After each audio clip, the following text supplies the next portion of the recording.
This is so typical of what the Democrats do now. After your policies have transparently failed and led to the deaths of millions of Americans, now you say you've never heard of defunding the police. Your own report recommends it on page after page after page. Yeah, that didn't go well.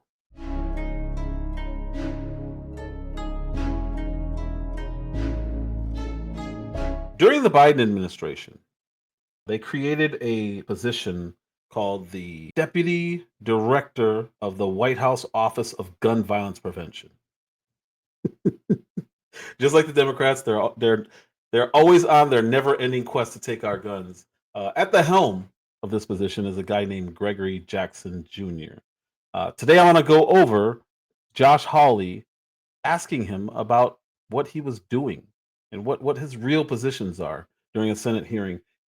It's been a long time since I've done something on a congressional hearing, so I really look forward to this. As Mr. Jackson, do you renounce the report that you authored as executive director? Here it is. You're the second senator to bring up an op-ed This isn't an op-ed. This is your report, a policymaker's playbook to reduce gun violence without policing communities. Okay. Community Justice Action Fund, copyright 2023, when you were executive director. Now you say you don't know anything about it. Now you say that you haven't heard of it, just like the Democrats who all of a sudden say, oh, we're all for the police. They've been advocating defunding them for years. Okay. So one of the interesting things about this position of supposedly gun prevention is also defunding the police, which is weird because I don't know how you get the police off of the streets as well as guns off the streets. What do you think is going to happen when you have criminals running around with guns? Chaos. They're going to own the streets. And this gentleman already has said, no, this is an op-ed. And he's like, no. This is a report that you authored. Well, you can look at documents or you can look at My results. question is, do you renounce this report now? You say you no longer read this. And my answer is that I led the efforts to invest $42 billion in law enforcement. You've advocated defunding the police as executive director of an organization that you still lead and are affiliated with. Never see me advocate for that directly. What you see me advocate for what is this is then? A comprehensive approach to reducing violence. Right. The comprehensive approach is defunding the police, which is what this says. The entire time.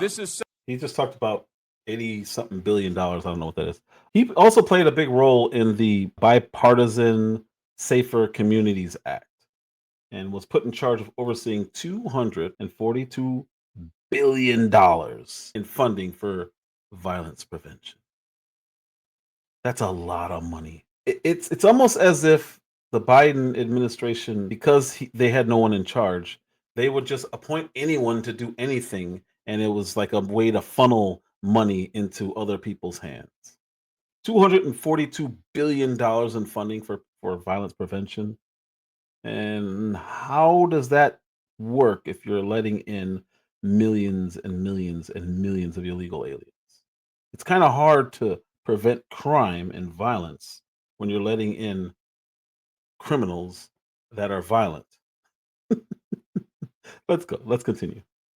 So typical of what the Democrats do now. After your policies have transparently failed and led to the deaths of millions of Americans, now you say you've never heard of defunding the police. Your own report recommends it on page after page after page. Let me ask about something else you say. Here's what you say we ought to invest in. Instead of funding the police, here's what we ought to invest in.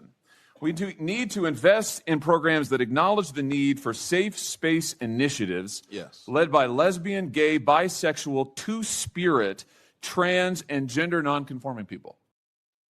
I keep saying this. They use us. They use usually black women, but they don't mind using a black man if he's willing to do whatever this nonsense is. Did you hear what he just said? Let's hear this again. Acknowledge the need for safe space initiatives led by lesbian, gay, bisexual, two-spirit, trans, and gender nonconforming people. What's two-spirit? Well, look, I don't know exactly. You guys are pulling some interesting quotes. This is from your report. If you look at the report, the focus is on investing in violence intervention, outreach workers. Why you say that you shouldn't invest in the police, but we ought to invest in two-spirit Community programs that acknowledge two-spirit Look, we are not going to discriminate what against. is that? We're not going to discriminate against any nonprofit that What wants is to a help us two-spirit? prevent violence in What our is community. two-spirit? You say don't fund the police, but do fund programs that create safe spaces for two-spirit people. What is? I just want to know. I don't know what that is. I have no idea what that is. Well, I honestly, I'm not completely aware of the language or You the wrote spirit the of how that was report? written. But what I'm telling you is that what we What is a advocate for. two-spirit individual? I mean, really, this is your policymaker's playbook. You are the witness called by the Democrats on this committee, so I assume you reflect their views. Well, you don't want to fund the police. You want to fund safe spaces for two-spirit individuals.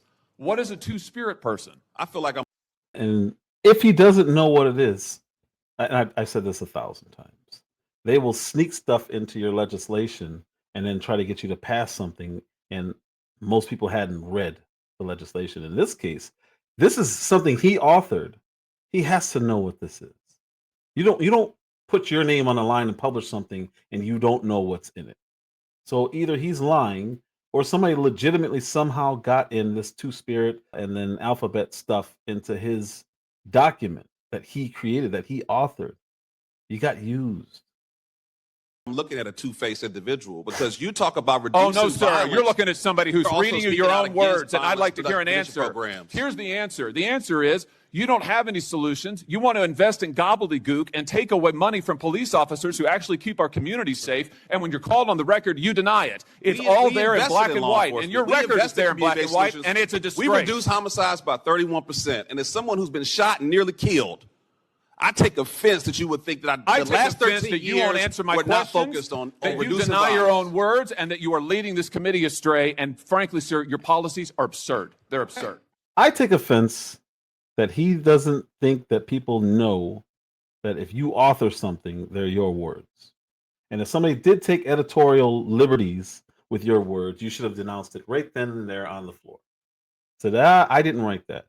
I need to see that. Can I see that, please? I need to verify what that thing says because I didn't say that. The problem is he did say it. Now he would rather try to run from his own words. Amo Speaks. If you're new here, please like, subscribe, share. Share it with somebody who's two-spirited.